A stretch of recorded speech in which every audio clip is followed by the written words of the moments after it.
Good morning, all my kids. I'm Auntie Cara, and this is Auntie Cara's story time.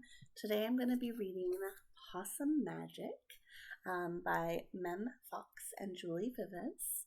This is one of my favorite books. I got it many, many years ago, back when I used to teach a forest school.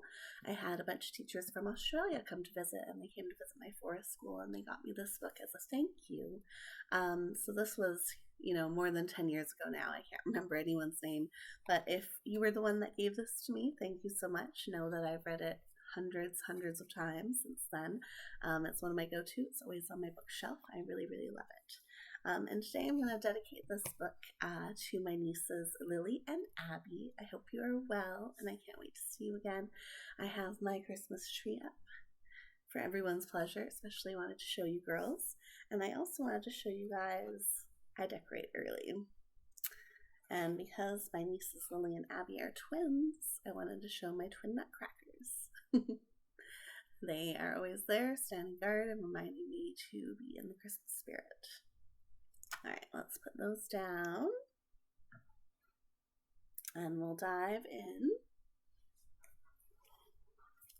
to Possum Magic.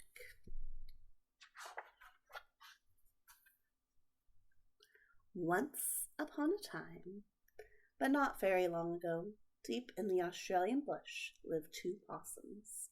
Their names were Hush and Grandma Poss.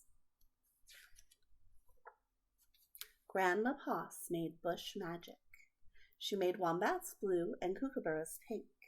She made dingoes smile and emus shrink. But the best magic of all was the magic that made Hush invisible. What adventures Hush had! Because she couldn't be seen, she could be squashed by koalas. Because she couldn't be seen, she could slide down kangaroos. Because she couldn't be seen, she was safe from snakes, which is why Grandma Poss had made her invisible in the first place.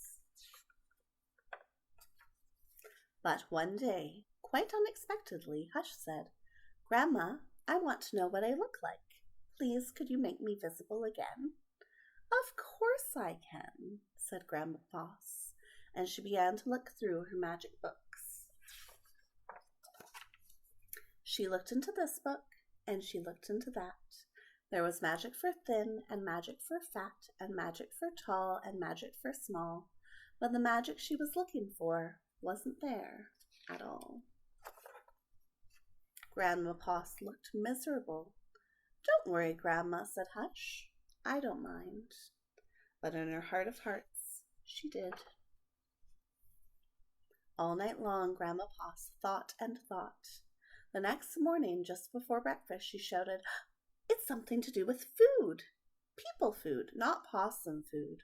But I can't remember what. We'll just have to try and find it." So later that day, they left the bush where they had always been to find what it was that would make Hush seen.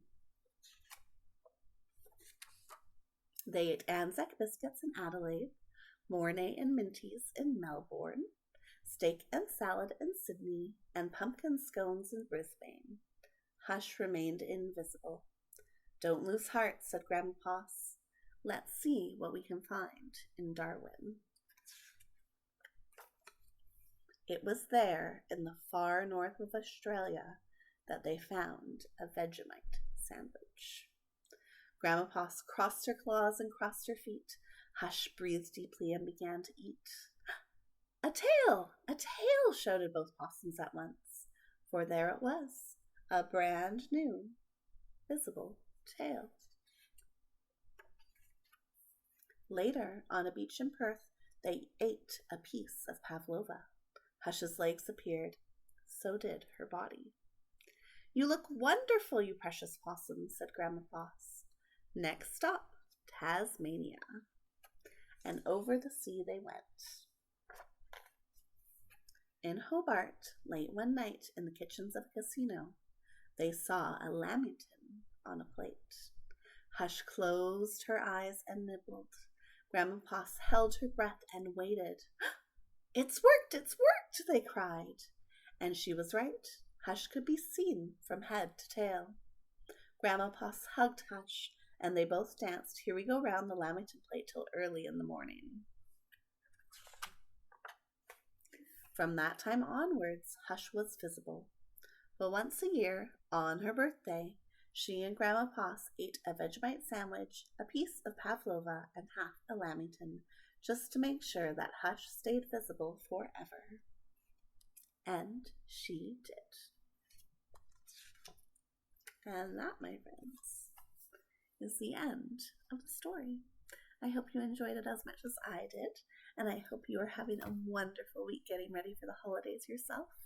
I will have lots of winter-themed books coming up in the next few weeks, so stay tuned, and don't forget to like and subscribe if you like this one and you won't miss a video. Don't forget to keep reading. Love you all, and have a great week.